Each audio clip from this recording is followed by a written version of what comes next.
You know, here at the show, we're forever grateful to our veterans and the families who support our veterans so they can keep us safe and keep us free. It's really important, though, that everyone has a home. And as an active duty service member or a veteran, when it's time for you to look for that first home or that next home, it's critically important that you're dealing with a real estate agent who understands the plight of your life.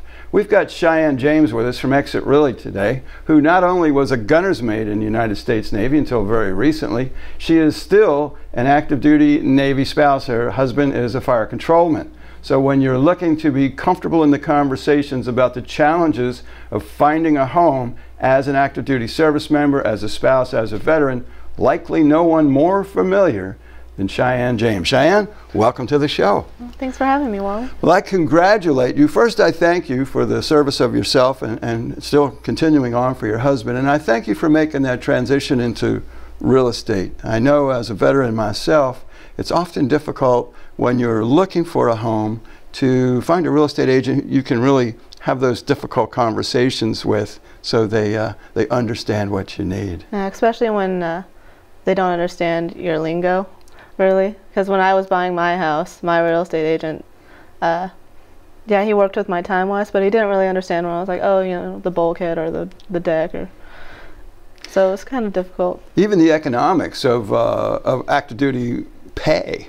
You know, this is my base pay and this is my C duty pay and my other pay, is assuring that that person understands it so they can help translate it to the lender so you end up with the best rate and the best opportunity and program. Yeah, I'm actually working with a couple clients right now. They are looking to transition here towards the end of the year, and when they reached out to me, they had no idea that it takes 45 days to close on a house and when they should start looking.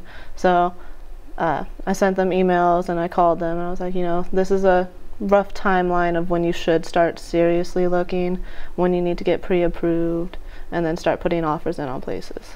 You know, for the single service member, things are kind of simple.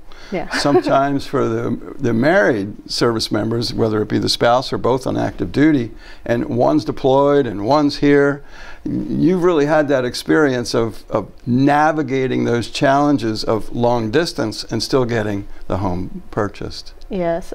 Actually, when I bought my home, I was 3 states away, and I almost didn't make it to my closing. So it would have been a mail away. And most people don't know that that's an option to close on a property. So it's important that you can have that conversation, that regardless of the geography challenges or the other craziness that sometimes occurs inside of a military family relating to money and geography and who's where and what's going on, and we're going to get promoted and there's going to be different money next month.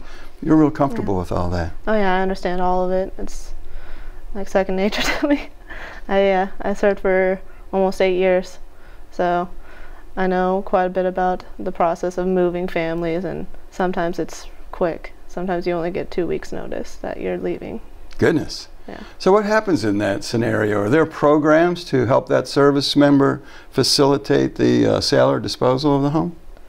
So what we can do is, like, say if they were leaving, we can still put it on the market like any other property.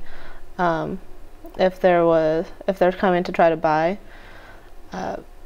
it's a little difficult. Most times base housing will have a sailor home to where they can stay until they're able to get an actual place, and that's what we could work out with the base. And I still have access to base, so I can go on to base and talk to these people face to face and be like, hey, I have a client who's coming in. We're not going to be able to get them into the home until this date. Is there a place that they can stay? And if not, we can also arrange for the Navy Lodge on bases as well. Excellent. So for folks who'd like to learn more about the options for owning their own home as an active duty veteran or spouse of a service member, what's the best way to get a hold of you? Go to my website, CheyenneSellsJAX.com, and it has all my contact information on there, and you can even message me from there. Excellent. I want to thank Cheyenne James for being with us today. You have a beautiful day.